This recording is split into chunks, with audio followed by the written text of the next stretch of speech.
puissante torche électrique qu'il avait tirée de son sac vers l'intérieur de la pyramide. Une nuée de chauves-souris géantes jaillit soudain de l'obscurité, frôlant leur tête avant de plonger sur les arbres.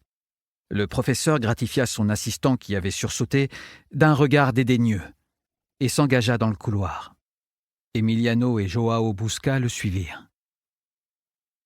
Sous leurs pieds, la poussière et un entrelac de racines rampantes remplacèrent très vite les mousses et les fougères, tenues à distance par l'absence de lumière.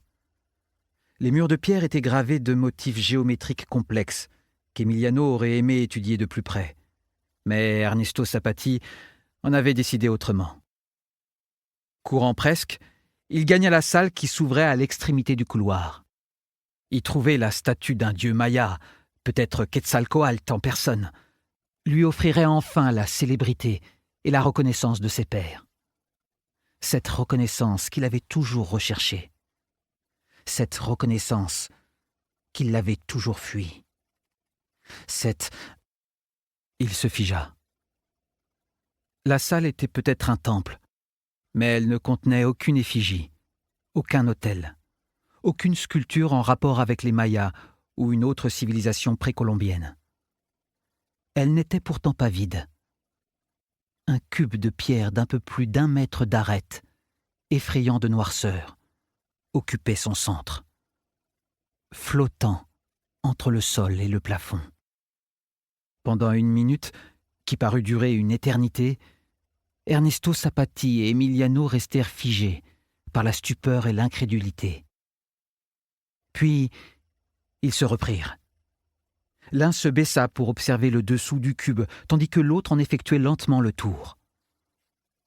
Rien. Aucune attache. Aucun lien ne retenait le bloc de pierre. Il flottait comme une baudruche, alors que sa structure clamait une masse de plusieurs tonnes. « Et magia, et a obra do diabo » gémit Joao. « Tais-toi donc » l'invectiva Ernesto Sapati. « Il y a forcément une explication rationnelle à ce phénomène. Et je vais la trouver. »« Et a obra do diabo » répéta le colosse en reculant d'1 pas. Sans se soucier davantage du guide, le professeur s'approcha du cube. Du granit.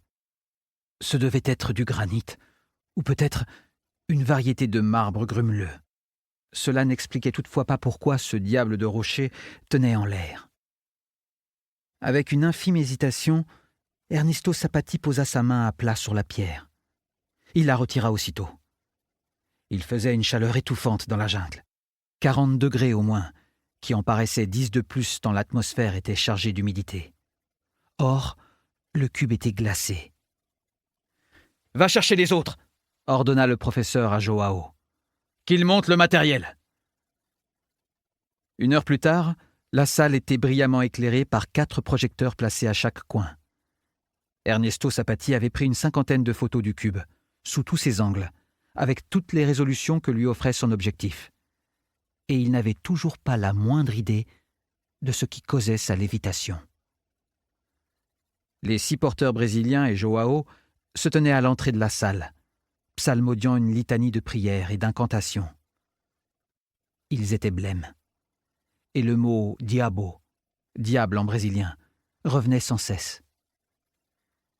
Emiliano, après avoir contemplé le cube avec une moue dubitative, s'était lancé dans l'étude d'une fresque gravée sur un des murs.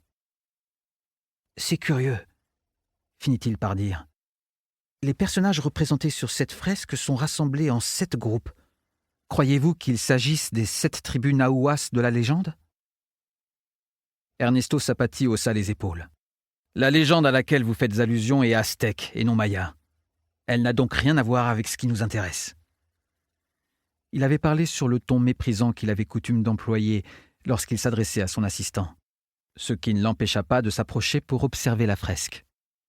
« Chaque groupe possède des particularités physiques remarquables, » constata-t-il en passant les doigts sur la pierre, comme s'il s'agissait de familles plutôt que de tribus.